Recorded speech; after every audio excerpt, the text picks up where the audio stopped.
Hi friends, welcome to சிந்தை jobs. இன்றைக்கி என்ன பார்க்க போகிறோம் அப்படின்னா, இந்து சமய அறநிலைத்துறையிலேருந்து வேலைவாய்ப்புக்கான அறிவிப்பு ரிலீஸ் பண்ணியிருக்கிறாங்க. அதுக்கான டீட்டெயில்ஸ் தான் பார்க்க போகிறோம். என்ன ஜாப் அப்படின்னு பார்த்தோம்னா, ஓட்டுநர், அதாவது டிரைவர் போஸ்ட்டுக்கு வந்து நோட்டிஃபிகேஷன் வந்து ரிலீஸ் பண்ணியிருக்கிறாங்க. இவங்களுக்கான வயது அப்படின்னு பார்த்தோம்னா 18 வயது பூர்த்தி அடைந்தால் போதும் சொல்லி கொடுத்துருக்குறாங்க.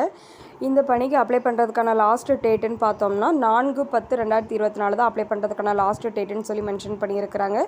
இந்த பணிக்கான கல்வி தகுதி அப்படின்னு பார்த்தோம்னா 8ஆம் வகுப்பு தேர்ச்சி பெற்றால் போதும் சொல்லி கொடுத்துருக்குறாங்க. இந்த பணிக்கு வந்துட்டு எந்த ஒரு எக்ஸாமும் எழுத வேண்டாம், எந்த ஒரு ஃபீஸும் கட்ட வேண்டாம் சொல்லி கொடுத்துருக்குறாங்க. இப்போ அதுக்கான டீட்டெயில்ஸ் ஃபுல்லாக பார்க்கலாம். நம்ம சேனலை சப்ஸ்கிரைப் பண்ணி வச்சுக்கோங்க, ஆல் அப்படிங்கிற பட்டனை கிளிக் பண்ணிக்கோங்க. அப்போ தான் நம்மளுடைய வீடியோஸ் எல்லாமே உங்களுக்கு உடனே ரீச் ஆகும். நம்ம சேனலில் இருந்து நிறைய நியூ ஜாப்க்கான அப்டேட்ஸ் வந்து பார்த்துட்ருக்கோம். அந்த வீடியோஸையும் செக் பண்ணி பாருங்கள், மேபி உங்களுக்கு யூஸ் ஆகலாம். இப்போ இந்த நோட்டிஃபிகேஷன் பார்த்தோம்னா, இந்து சமய அறநிலைத்துறை அருள்மிகு அர்த்தநாதீஸ்வரர் திருக்கோவில் திருச்செங்கோடு நாமக்கல் மாவட்டத்திலேருந்து ரிலீஸ் பண்ணியிருக்கிறாங்க. நாமக்கல் மாவட்டம் திருச்செங்கோடு அருள்மிகு அர்த்தநாதீஸ்வரர் திருக்கோவிலில் காலியாக உள்ள கீழ்கண்ட நிரந்தர பணியிடங்களுக்கு தொகுப்பூதியம் அடிப்படையில் தகுதி வாய்ந்த நபர்களிடமிருந்து கீழ்கண்ட நிபந்தனைகளுக்கு உட்பட்டு விண்ணப்பங்கள் வரவேற்கப்படுகின்றன அப்படின்னு சொல்லி கொடுத்துருக்குறாங்க. இந்த பணிக்கு தகுதி என்னென்ன அப்படிங்கிறத வந்து கீழே ஒரு டேபிள் போட்டு கொடுத்துருக்குறாங்க. அதுக்கான டீட்டெயில்ஸ் வந்து பார்க்கலாம். பதவியோட பெயர் அப்படின்னு பார்த்தோம்னா ஓட்டுநர், அதாவது டிரைவர் போஸ்ட்டுக்கு வந்து கொடுத்துருக்குறாங்க. வேக்கன்சி பார்த்தோம்னா 4 வேக்கன்சி வந்து அனௌன்ஸ் பண்ணியிருக்கிறாங்க. இவங்களுக்கான ஊதிய விகிதம் அப்படின்னு பார்த்தோம்னா தொகுப்பூதியம் 9,250 ரூபாய் அப்படின்னு சொல்லி கொடுத்துருக்குறாங்க. இவங்களுக்கான கல்வி மற்றும் இதர தகுதிகளுக்கான விவரங்கள் வந்து கொடுத்துருக்குறாங்க. அதுக்கான டீட்டெயில்ஸ் பார்க்கலாம். ஃபஸ்ட்டு பார்த்தோம்னா 8ஆம் வகுப்பு தேர்ச்சி பெற்றிருக்க வேண்டும் சொல்லி கொடுத்துருக்குறாங்க. அடுத்து வந்துட்டு கனரக வாகனம் ஓட்டுநர் உரிமை பெற்றிருக்க வேண்டும், லைசன்ஸ் வந்து வச்சிருக்கணும் சொல்லி கொடுத்துருக்குறாங்க. அடுத்து முதலுதவி குறித்த சான்றிதழ் வந்து பெற்றிருக்க வேண்டும் சொல்லி கொடுத்துருக்குறாங்க. அடுத்து 1 வருடம் ஓட்டுநர் முன் அனுபவம் சான்றிதழ் பெற்றிருக்க வேண்டும், 1 இயர் எக்ஸ்பீரியன்ஸ் வந்து வச்சிருக்கணும் சொல்லி கொடுத்துருக்குறாங்க. நல்ல உடல் தகுதியுடன் இருக்க வேண்டும் சொல்லியும் கொடுத்துருக்குறாங்க. அடுத்து வந்து பொதுவான தகுதிகள் சில இன்ஸ்ட்ரக்ஷன் வந்து கொடுத்துருக்குறாங்க. விண்ணப்பதாரர் இந்து மதத்தை சேர்ந்தவராகவும் 1/7/2024 அன்று 18 வயது நிறைவு பெற்றவராகவும் 45 வயது நிறைவு பெறாதவராகவும் இருக்க வேண்டும் சொல்லி கொடுத்துருக்குறாங்க. இந்த 1/7/2024 அன்னைக்குப்படி 18 வயது பூர்த்தி அடைஞ்சிருக்கணும், 45 வயதுக்கு மிகாமல் இருக்கணும் சொல்லி கொடுத்துருக்குறாங்க. அடுத்து விண்ணப்பங்கள் வந்து சேர வேண்டிய கடைசி நாள் பார்த்தோம்னா 4/10/2024 பிற்பகல் 5 மணி வரை வந்து விண்ணப்பங்கள் வரவேற்கப்படுகிறது. இதுதான் லாஸ்ட் டேட்டுன்னு சொல்லி கொடுத்துருக்குறாங்க. அடுத்து விண்ணப்பங்கள் அனுப்ப வேண்டிய முகவரி, இது வந்து ஆஃப்லைனில் தான் அப்ளை பண்ணுற மாதிரி கொடுத்துருக்குறாங்க. விண்ணப்பம் அனுப்ப வேண்டிய முகவரி அப்படின்னு பார்த்தோம்னா உதவி ஆணையர் செயல் அலுவலர் அருள்மிகு அர்த்தநாரீஸ்வரர் திருக்கோவில் திருச்செங்கோடு நகர் மற்றும் வட்டம் நாமக்கல் மாவட்டம் 637-211 அப்படின்னு சொல்லி பின்கோடு கொடுத்துருக்குறாங்க. இதான் அனுப்ப வேண்டிய அட்ரஸ் அப்படின்னு சொல்லி கொடுத்துருக்குறாங்க. விண்ணப்ப படிவம் திருக்கோவில் அலுவலகத்தில் நேரிலோ அல்லது திருக்கோவில் இணையதளத்திலோ பதிவிறக்கம் செய்து கொள்ளலாம் சொல்லி கொடுத்துருக்குறாங்க. நம்ம விண்ணப்ப படிவம் அதுக்கான அப்ளிகேஷன் ஃபார்ம் வந்து டைரெக்டாக அந்த அலுவலகத்தில் போய் திருக்கோவில் அலுவலகத்துலேயும் வாங்கிக்கலாம். அப்படி இல்லைனா அதுக்கான வெப்சைட் கொடுத்துருக்குறாங்க. 2 வெப்சைட் வந்து அனௌன்ஸ் பண்ணியிருக்கிறாங்க. இந்த வெப்சைட்லேயும் போய் நம்ம டவுன்லோட் பண்ணிக்கலாம் சொல்லி கொடுத்துருக்குறாங்க. இந்த இதுக்கு வந்துட்டு விண்ணப்ப கட்டணம் அப்படிங்கிறது வந்து கிடையாது அப்படிங்கிறத மென்ஷன் பண்ணியிருக்கிறாங்க. இதர விவரங்கள் மற்றும் நிபந்தனைகளை திருக்கோவில் அலுவலகத்தில் கேட்டு தெரிந்து கொள்ளலாம் சொல்லி கொடுத்துருக்குறாங்க. எதுவும் எக்ஸ்ட்ரா டீட்டெயில்ஸ் தெரியணும் அப்படின்னு நினச்சிங்கன்னா நீங்கள் வந்து திருக்கோவில் அலுவலகத்தில் வந்துட்டு கேட்டு தெரிஞ்சுக்கலாம் சொல்லி கொடுத்துருக்குறாங்க. அடுத்து அப்ளிகேஷன் ஃபார்ம் எப்படி ஃபில் பண்ணணும் அப்படிங்கிற டீட்டெயில்ஸ் பார்க்கலாம். அருள்மிகு அர்த்தநாரீஸ்வரர் திருக்கோவில் திருச்செங்கோடு நாமக்கல் மாவட்டம் வேலைவாய்ப்பு விண்ணப்ப படிவம் சொல்லி கொடுத்துருக்குறாங்க. ஃபஸ்ட்டு எடுத்தோடனே ஒரு பாக்ஸ் கொடுத்துருக்குறாங்க இல்லையா, அதில் வந்துட்டு ரீசெண்ட் டைமில் உள்ள பாஸ்போர்ட் சைஸ் ஃபோட்டோ வந்து அதில் பேஸ்ட் பண்ணணும், அதில் ஒட்டிடுங்க. அடுத்து ஃபஸ்ட்டு பாயிண்ட் பார்த்தோம்னா உங்களோட பேர் கேட்டிருக்காங்க. உங்களோட சர்டிஃபிகேட்லலாம் உங்களோட நேம் எப்படி இருக்குமோ அதை அப்படியே இதில் கொடுத்துருங்க. அடுத்து தந்தை பேர், கணவர் பேர், பாதுகாவலர் பேர் கேட்டிருக்காங்க. இதில் ஏதாச்சும் ஒரு பேரை வந்து நீங்கள் கொடுத்துக்கலாம். அடுத்து வந்துட்டு 3வது பிறந்த தேதி கேட்டிருக்காங்க மற்றும் வயது கேட்டிருக்காங்க. இதில் வந்துட்டு பள்ளிச்சான்று நகல் இணைக்கப்பட வேண்டும் அப்படிங்கிற இன்ஸ்ட்ரக்ஷன் கொடுத்துருக்குறாங்க. நீங்கள் வந்து பிறந்த தேதி மற்றும் வயது அப்படிங்கிறத வந்து கொடுத்துட்டு இந்த அப்ளிகேஷன் ஃபார்மோட பள்ளிச்சான்றோட நகல் வந்து இணைச்சு அனுப்பணும். அடுத்து 4வது வந்து பாலினம் கேட்டிருக்காங்க, ஆணா பெண்ணான்னு கேட்டிருக்காங்க. உங்களோட ஜெண்டரை வந்து இதில் எழுதுங்க. அடுத்து நிரந்தர முகவரி கேட்டிருக்காங்க. நிரந்தர முகவரி கொடுத்துட்டு வித் பின்கோடோட வந்து கொடுங்க. அடுத்து வந்து ஆதார் கார்டு நம்பர் கேட்டிருக்காங்க. அதுக்கான ஜெராக்ஸ் காப்பியும் நம்ம அட்டாச் பண்ணி அனுப்பணும். இந்த பாக்ஸில் வந்து அந்த 12 இலக்க ஆதார் நம்பர் வந்து இதில் எழுதணும். அடுத்து வந்துட்டு தொலைபேசி எண், கைபேசி எண் கேட்டிருக்காங்க. உங்களோட ஃபோன் நம்பர் கொடுத்துருங்க. அடுத்து மின்னஞ்சல் முகவரி கேட்டிருக்காங்க. உங்களோட மெயில் ஐடியை வந்து கொடுத்துருங்க. அடுத்து மதம் கேட்டிருக்காங்க. இதுக்கு வந்து சாதி சான்றிதழோட நகல் வந்து இணைக்கணும்னு சொல்லி கொடுத்துருக்குறாங்க. பாக்ஸில் நீங்கள் என்ன மதம் அப்படிங்கிறத வந்து மென்ஷன் பண்ணணும். அடுத்து விண்ணப்பதாரர் வந்து 1/7/2024 அன்று 18 வயது பூர்த்தி அடைந்தவராகவும் 45 வயதுக்கு மேற்பட்டதாகவும் இருக்கணும்னு சொல்லி கொடுத்துருக்குறாங்க.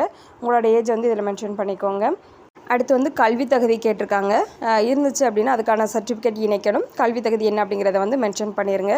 அடுத்து இதர தகுதிகள் எதுவும் இருந்துச்சுன்னா அதுக்கான இதையுமே இணைக்கணும்னு சொல்லி கொடுத்துருக்குறாங்க. அடுத்து வந்து அரசிதழ் பதிவு பெற்ற அதிகாரியிடமிருந்து 1/8/2024க்கு பின்னர் பெறப்பட்ட நன்னடத்தை சான்று கண்டக்ட் சர்டிஃபிகேட் வந்து கேட்குறாங்க.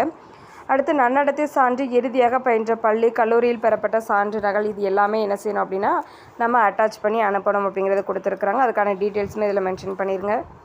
அடுத்து வந்து குற்றவியல் நடவடிக்கை இருப்பின் அதனோட விபரத்தை வந்து கேட்டிருக்காங்க. சப்போஸ் இருந்துச்சு அப்படின்னா அதாவது பதிவு செய்யப்பட்டு உள்ளதா அப்படின்னு கேட்டிருக்காங்க. ஆம்னா ஆம் கொடுங்க, இல்லைன்னா இல்லை கொடுங்க. நிலுவையில் உள்ளதா அப்படின்னு கேட்டிருக்காங்க. ஆம்னா ஆம் கொடுங்க, இல்லைன்னா இல்லைன்னு கொடுத்துருங்க.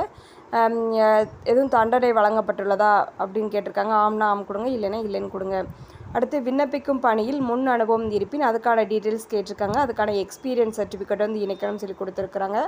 அடுத்து பொதுவானதை கொடுத்துருக்குறாங்க. அடுத்து இந்து சமய அறநிலைத்துறை ஆளுகையின் கீழ் உள்ள முதுநிலை அல்லாத திருக்கோயில் பணியாளரின் இப்போ இதுக்கு முன்னாடி இதில் ஒர்க் பண்ணியிருக்கீங்க அப்படின்னா அதுக்கான டீட்டெயில்ஸ் கேட்டிருக்காங்க. அதையுமே பார்த்துட்டு இருக்குது அப்படின்னா அதுக்கான டீட்டெயில்ஸ் வந்து மென்ஷன் பண்ணுங்கள். அடுத்து வந்து உறுதிமொழி கொடுத்துருக்குறாங்க. உங்களோட பேர் வந்து இதில் கொடுக்கணும். அடுத்து வந்து நீங்கள் தந்தை பேர் இல்லைன்னா கணவர் பேர் அல்லது பாதுகாவலரோட பேர் வந்து அந்த பாக்ஸில் கொடுத்துருப்பீங்க இல்லையா ஃபஸ்ட்டு ஃபில் பண்ணும்போது அதில் யாரோட பேரை மென்ஷன் பண்ணியிருக்கிறீங்களோ அவங்களோட பேரை வந்து 2வது பாக்ஸில் எழுதிட்டு இவ்விண்ணப்பத்தில் தெரிவிக்கப்பட்டுள்ள மேற்காணும் அனைத்து தகவல்களும் இணைக்கப்பட்டுள்ள ஆவணங்களும் சரியானவை என உறுதி கூறுகிறேன். எதிர்காலத்தில் மேற்படி தகவல்கள் வந்து தவறானவை எனவும் இணைக்கப்பட்ட ஆவணங்கள் போலியானவை எனவும் தெரிய வந்தால் என் மீது திருக்கோவில் நிர்வாகத்தால் எவ்வித முன்னறிவிப்பும் இன்றி பணி நீக்கம் செய்யவும் குற்றவியல் நடவடிக்கைகளுக்கு கட்டுப்படவும் சம்மதித்து உறுதியளிக்கின்றேன் அப்படின்னு சொல்லி ஒரு டிக்ளரேஷன் கொடுத்துருக்குறாங்க. இது எல்லாத்தையும் ரீட் பண்ணி பார்த்துட்டு நீங்கள் அப்ளிகேஷன் ஃபார்ம் ஃபில் பண்ணியிருக்கீங்களே அது எல்லா பாக்ஸுமே கரெக்டாக ஃபில் பண்ணியிருக்கிறீங்களா, எல்லா சர்டிஃபிகேட்டும் கரெக்டாக அப்ளிகேஷன் ஃபார்மோடு ஜாயின் பண்ணியிருக்கிறீங்களா அப்படிங்கிறத பார்த்துட்டு நீங்கள் வந்து நாள் இடம் அப்படிங்கிறத ஃபில் பண்ணிவிட்டு உங்களோட சைன் வந்து கொடுத்துருங்க. அடுத்து வந்து எந்தெந்த இதெல்லாம் அட்டாச் பண்ணி அனுப்பணும் அப்படிங்கிறத வந்து கீழே கொடுத்துருக்குறாங்க. அதையும் நோட் பண்ணிக்கோங்க. அடுத்து வந்து நிபந்தனைகள் கொடுத்துருக்குறாங்க. அதுக்கான டீட்டெயில்ஸ் பார்க்கலாம். 1/7/2024 படி வந்துட்டு 18 வயது பூர்த்தி அடைந்தவராகவும் 45 வயதுக்கு மேற்படாதவராகவும் விண்ணப்பதாரர் வந்து இருக்கணும்னு சொல்லி கொடுத்துருக்குறாங்க. அடுத்து 2வது பார்த்தோம்னா இந்து மதத்தை சார்ந்தவராகவும் இறை நம்பிக்கை உடையராகவும் இருக்கணும்னு சொல்லி கொடுத்துருக்குறாங்க.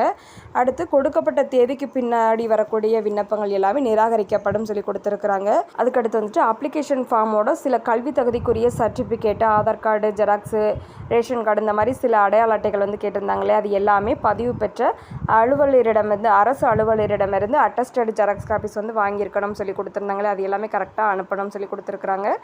அடுத்து வந்துட்டு வயதிற்கான சான்று ஆவணம் அல்லது கல்வி நிலையத்தால் வழங்கப்பட்ட மாற்று டிரான்ஸ்ஃபர் சர்டிஃபிகேட்டோட ஜெராக்ஸ் வந்து இணைக்கணும்னு சொல்லி கொடுத்துருக்குறாங்க. அடுத்து வந்துட்டு விண்ணப்ப படிவம் வந்து முழுமையாக பூர்த்தி செய்யாத விண்ணப்பங்களும் வந்து நிராகரிக்கப்படும் சொல்லி கொடுத்துருக்குறாங்க. அது மாதிரி இவங்க கேட்குற ஜெராக்ஸ் காப்பீஸ் வந்து அட்டாச் பண்ணி அனுப்பணும் சொல்லி கொடுத்துருக்குறாங்களா அது எல்லாமே அட்டஸ்டட் வாங்கி அனுப்பணும். அப்படி இல்லைன்னா அந்த அப்ளிகேஷன் ஃபார்மையும் ரிஜெக்ட் பண்ணிடுவோம் சொல்லி கொடுத்துருக்குறாங்க. அடுத்து வந்துட்டு தேர்ந்தெடுக்கப்படும் பணியாளர்கள் வந்துட்டு இத்திருக்கோவிலில் உள்ள உப கோயில்களுக்கு வந்து பணியிட மாறுதல் வந்து செய்யப்படுவாங்க அப்படிங்கிறதையுமே இதில் மென்ஷன் பண்ணியிருக்கிறாங்க. அடுத்து பணிக்கு தேர்வாகும் விண்ணப்பதாரர்கள் வந்துட்டு பணியில் சேர வரும் நேரத்தில் விண்ணப்பதாரர்கள் வசிக்கும் எல்லைக்கு உட்பட்ட காவல் நிலையத்தில் வந்துட்டு விண்ணப்பதாரர் மீது எந்த ஒரு குற்றவியல் நடவடிக்கை எதுவும் இல்லை அப்படிங்கிறதுக்கான சர்டிஃபிகேட்டு மற்றும் உடல் நல்ல தகுதியோடு இருக்குது அப்படிங்கிறதுக்கான சான்றிதழோட அசல் வந்து சமர்ப்பிக்கணும் அப்படிங்கிறத வந்து கொடுத்துருக்குறாங்க. அடுத்து வந்துட்டு விண்ணப்பங்களை வந்து அனுப்பக்கூடிய அந்த உரை இருக்கு இல்லையா, போஸ்ட் கவர் இருக்கு இல்லையா, அதில் வந்துட்டு பதவியோட பெயரை வந்துட்டு எழுதி நம்ம அந்த போஸ்ட் கவரை வந்துட்டு நேரில்னாலும் போய் கொடுக்கலாம், அப்படி இல்லைன்னா அஞ்சல் மூலமாகவும் அனுப்பி வைக்கலாம்னு சொல்லி கொடுத்துருக்குறாங்க. அடுத்து வந்துட்டு நேர்முக தேர்வில் நம்மளுக்கு இன்டர்வியூக்கு கூப்பிட்றாங்க அப்படின்னா அதுக்கான சார்ஜஸ் எல்லாமே நம்ம தான் பே பண்ணிக்கணும். எந்த ஒரு ரூபாயும் அவங்க வந்து கொடுக்க மாட்டாங்க அப்படிங்கிறத வந்து கொடுத்துருக்குறாங்க. அடுத்து வந்து இன்டர்வியூக்கு போகும்போது விண்ணப்பதாரர்கள் வந்துட்டு அந்த கல்வி தகுதி மற்றும் பிற தகுதிக்குரிய சர்டிஃபிகேட் எல்லாமே ஒரிஜினல் வந்து கண்டிப்பாக நேர்முக தேர்வுக்கு வந்து கண்டிப்பாக கொண்டு வரணும்னு சொல்லி கொடுத்துருக்குறாங்க. அடுத்து வந்து விண்ணப்பதாரரால் தெரிவிக்கப்படும் விவரங்கள் மற்றும் தகுதி சான்றிதழ் இது எல்லாமே தப்பானது, அதாவது போலியானது அப்படின்னு கண்டுபிடிச்சாங்கன்னா அவங்க மேலே வந்து ஆக்ஷன் எடுப்போம். அதே மாதிரி எந்த ஒரு முன்னறிவிப்பும் இன்றி பணி நீக்கம் செய்வோம் அப்படிங்கிறதையுமே இதில் மென்ஷன் பண்ணியிருக்கிறாங்க. அடுத்து வந்து நிர்ணயிக்கப்பட்ட காலக்கெடு, அதாவது அப்ளை பண்ணுறதுக்கான லாஸ்ட் டேட்டு கொடுத்துருந்தாங்க இல்லையா, அந்த தேதிக்கு பின்னர் வரக்கூடிய விண்ணப்பங்கள் வந்து ஏற்றுக்கொள்ளப்பட மாட்டாது. அதற்கு முன்னாடி வரக்கூடிய விண்ணப்பங்கள் மட்டும்தான் பரிசீலனைக்கு ஏற்றுக்கொள்ளப்படும் அப்படின்னு சொல்லி கொடுத்துருக்குறாங்க. அடுத்து வந்து விண்ணப்பதாரர்களால் வழங்கப்பட்ட சான்றிதழ் எல்லாமே சரியானதா அப்படிங்கிறது வந்து அந்தந்த துறைக்கு கீழே வந்துட்டு உண்மைத்தன்மை குறித்து வந்து பரிசீலனைக்கு உட்படுத்தப்படும் அப்படின்னு சொல்லி கொடுத்துருக்குறாங்க.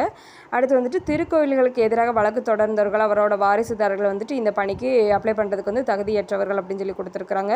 அடுத்து உரிய முறையில் பூர்த்தி செய்யப்படாத விண்ணப்பங்கள், சான்றிதழ் நகல்கள் இணைக்கப்படாத விண்ணப்பங்கள் எல்லாமே நிராகரிக்கப்படும், அதாவது காரணமே இல்லாமல் நிராகரிக்கப்படும் சொல்லி கொடுத்துட்டாங்க.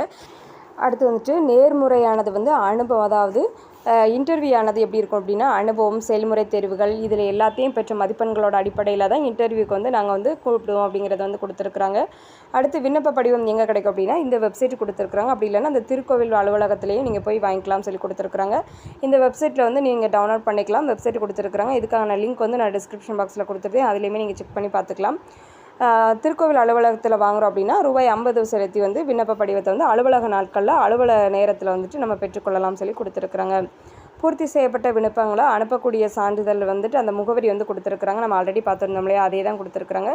இது எல்லாத்தையும் அட்ரஸில் கரெக்டாக எழுதி அப்புறம் வந்துட்டு அந்த போஸ்ட் கவர் இருக்குல்ல, அதில் வந்து நம்ம எந்த பணிக்கு அப்ளை பண்ணுறோம் அப்படிங்கிறதையுமே மென்ஷன் பண்ணிவிட்டு அப்புறம் வந்துட்டு 25 ரூபாய் மதிப்பில் அஞ்சல் ஸ்டாம்ப் இருக்கும் இல்லையா, அந்த இதை ஒட்டி நம்ம டேரெக்டாகவும் போய் கொடுக்கலாம், இல்லைனா அஞ்சல் மூலமாகவும் அனுப்பி வைக்கலாம் அப்படிங்கிறத வந்து கொடுத்துருக்குறாங்க.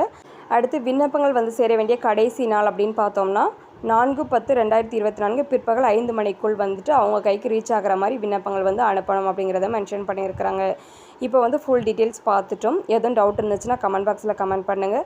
நம்மளோட வீடியோ உங்களுக்கு யூஸ்ஃபுல்லாக இருந்துச்சுன்னா ஒரு லைக் பண்ணிடுங்க. நம்மளோட வீடியோஸ் உங்களோட ஃபேமிலி அண்ட் ஃப்ரெண்ட்ஸ்க்கு ஷேர் பண்ணுங்கள். மேபி அவங்களுக்கு யூஸ் ஆகலாம். நம்ம சேனலை லைக் பண்ணுங்கள், ஷேர் பண்ணுங்கள், சப்ஸ்கிரைப் பண்ணுங்கள். Thank you friends.